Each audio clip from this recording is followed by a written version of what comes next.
4 years into the most destructive land war in Europe since World War II, something shifted that most people didn't see coming. The United States, Ukraine's single largest military backer, sat down with Russia without Ukraine in the room. No European allies present, no prior coordination with Kyiv, just American and Russian officials face-to-face in Riyadh. And, according to reporting from Reuters and the Associated Press, Ukraine's President Zelensky learned about the details of those talks largely through the press. That is not a minor diplomatic footnote. That is a strategic signal, and it changes the entire calculus of this war, TC explains here. And today we're going to break down exactly what this shift means, not just for Ukraine, but for Europe, for global security architecture, and for every country watching how the world's most powerful democracy handles its commitments. Before we go further, everything in this analysis is drawn from publicly available reporting, declassified communications, and verified statements from governments and institutions. This is not speculation. This is pattern recognition applied to real events. My goal here isn't to tell you what to think. It's to give you the analytical framework to understand what's actually happening, so you can draw your own conclusions. Verify every claim independently. That's how informed analysis works. Now let's connect the dots. To understand what just happened, we need to understand what came before it. When Russia launched its full-scale invasion of Ukraine in February 2022, the Western response was, by historical standards, remarkable. NATO allies unified quickly. Hundreds of billions in military aid flowed to Kyiv. The United States positioned itself as the guarantor of a rules-based international order. The idea that borders cannot be redrawn by force. That framing held for over 2 years. Then came a series of shifts. First, support for Ukraine in the U.S. Congress became increasingly partisan. Military aid packages stalled for months.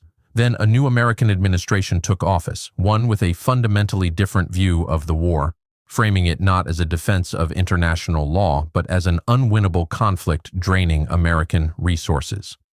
According to reporting from the Financial Times and BBC News, U.S. officials began making direct overtures to Moscow in early 2025, signaling a willingness to negotiate an end to the conflict on terms that may involve territorial concessions from Ukraine.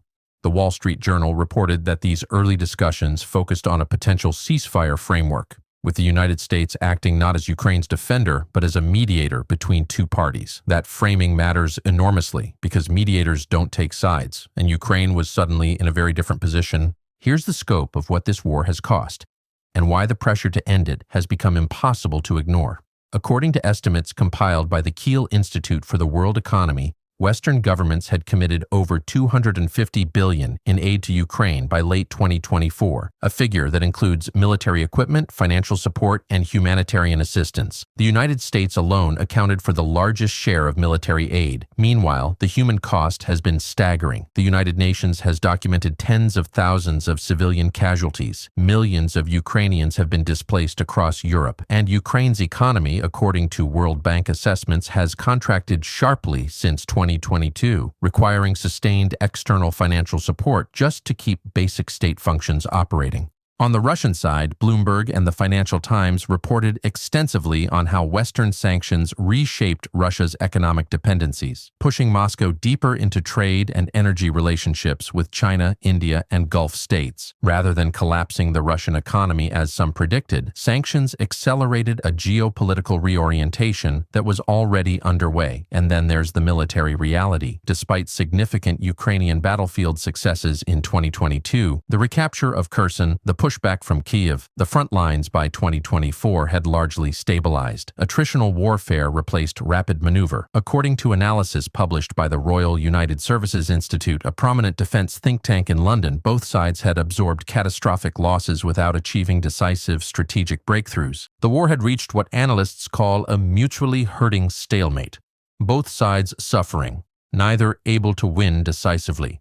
And it is precisely in these conditions that external mediators historically step in, not to deliver justice, but to stop the bleeding. That's the strategic context. Now here's what the change in American posture actually means. For governments across Europe, the shift in Washington created an immediate and serious problem. European NATO members have spent decades operating under an assumption that American security guarantees are durable, bipartisan, and unconditional. That assumption is now being stress-tested in real time. As reported by Der Spiegel and confirmed by French and German officials speaking to Reuters, European capitals began emergency consultations about whether they could sustain military support to Ukraine independently without full American backing. The short answer? Not easily and not quickly. Europe's defense industrial base had atrophied over decades of post-Cold War peace dividends. Rebuilding it takes years. According to The Economist, several NATO members were already struggling to meet the alliance's target of spending 2% of GDP on defense, a target that suddenly looked woefully insufficient. For ordinary Europeans, particularly those in Poland, the Baltic states, and Finland, this isn't an abstract policy question. These countries share borders with Russia or Belarus. They have direct historical memory of Russian military occupation. The spectacle of Washington deprioritizing Ukraine's defense has produced genuine public anxiety in these countries and political pressure on their governments to accelerate their own rearmament.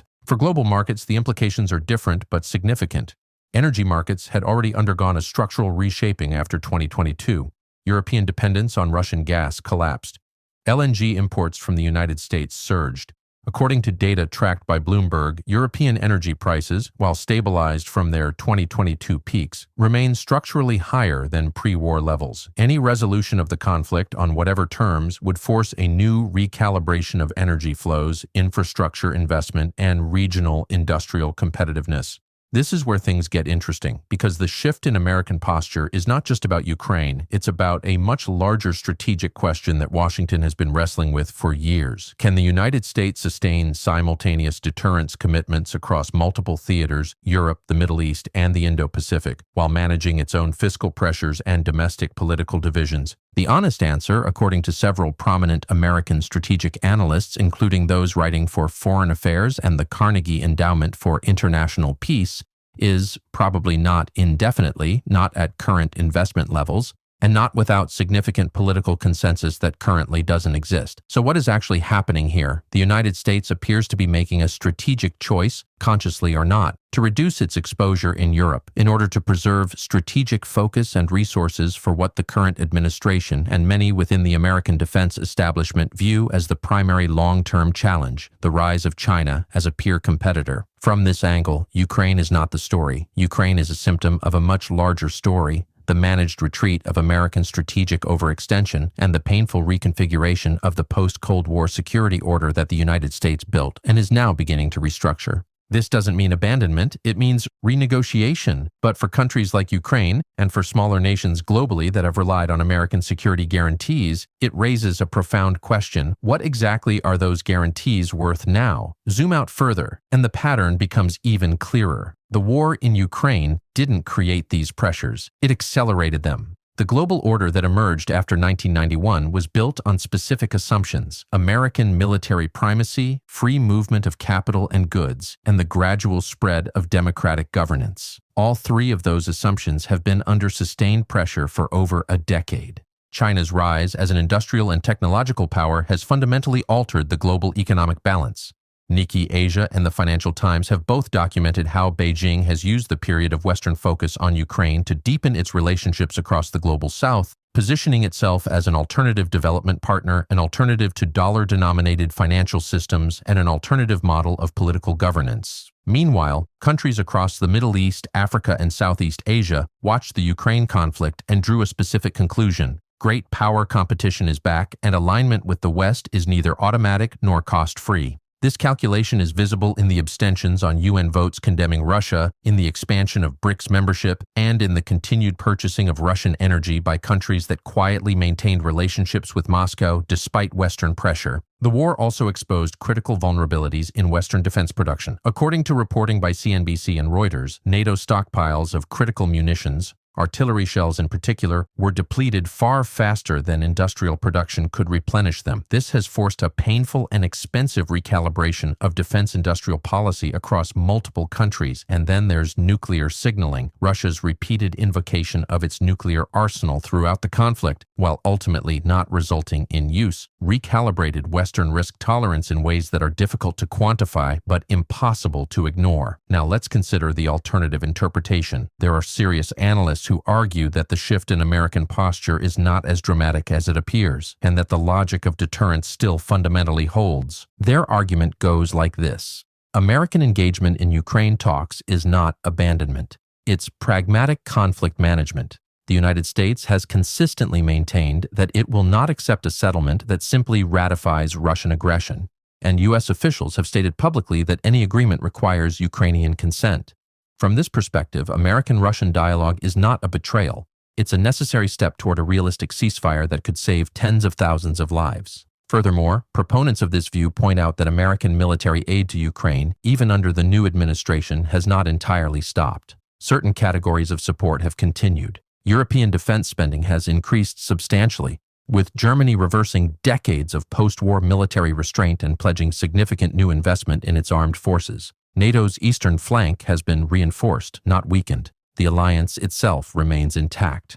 And on the Ukrainian side, some analysts argue that Kyiv's best long-term outcome may in fact require a negotiated settlement, that continuing an attritional war of indefinite duration is unlikely to produce better territorial outcomes and may produce significantly worse ones. These are legitimate perspectives. They deserve serious engagement, not dismissal. So let's pull this together. What we're witnessing is not simply a policy shift by one American administration. It is a structural inflection point, a moment where the post-Cold War security architecture that has governed global affairs for 3 decades is being openly renegotiated in real time on live television. The incentives are clear. The United States faces genuine strategic overextension. Europe faces a security vacuum it is not yet equipped to fill. Ukraine faces a war it cannot win alone. Russia faces an economy reshaped by sanctions but not broken. And China watches all of it, calibrating its own long-term moves. Historical patterns suggest that when empires recalibrate their commitments, the transitions are rarely clean or orderly. Allied nations get nervous. Adversaries probe for weakness. Regional powers fill vacuums opportunistically. These transitions take years, sometimes decades, and they produce genuine instability in the interim. The critical variable right now is Europe. If European nations, particularly Germany, France, Poland, and the UK, can accelerate their defense investments and develop a more independent security capacity, the reconfiguration of American strategic priorities need not result in a collapse of Western deterrence.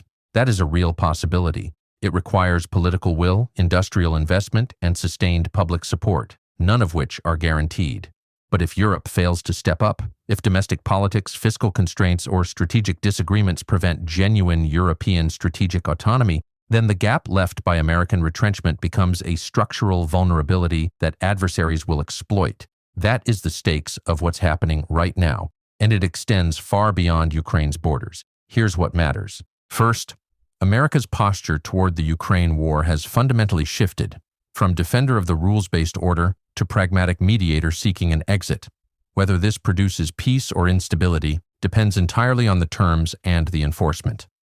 Second, the deeper structural shift is the beginning of America's managed strategic reorientation away from European security primacy and toward Indo-Pacific competition. This is not a temporary policy. It reflects a durable strategic calculation about where the long-term competition lies. Third, watch Europe. The speed and credibility of European rearmament, defense investment, and strategic coordination will determine whether the post-Cold War security order can be reconstructed on new terms, or whether the vacuum creates the conditions for the next major conflict. Those are the 3 threads to follow. Where are you watching from? And how does this shift look from your country? Drop your location in the comments and tell me. Does America's changing role make your country more vulnerable, more independent, or something more complicated than either? This is a genuinely global conversation. The people watching this channel are in dozens of countries, on every continent. Your perspective adds something that no single analyst can provide. Join the discussion. This video is for educational and analytical purposes and represents interpretation of publicly available information from credible reporting and open source analysis. Always explore multiple sources and form your own conclusions. 4 years of war, hundreds of thousands of lives, and now, a moment of reckoning, not just for Ukraine but for the entire architecture of global security that has shaped the modern world. The headlines tell you what happened. The pattern tells you why it matters. In a rapidly changing world, understanding the pattern matters more than reacting to any single headline. Stay informed, stay analytical. TC explains.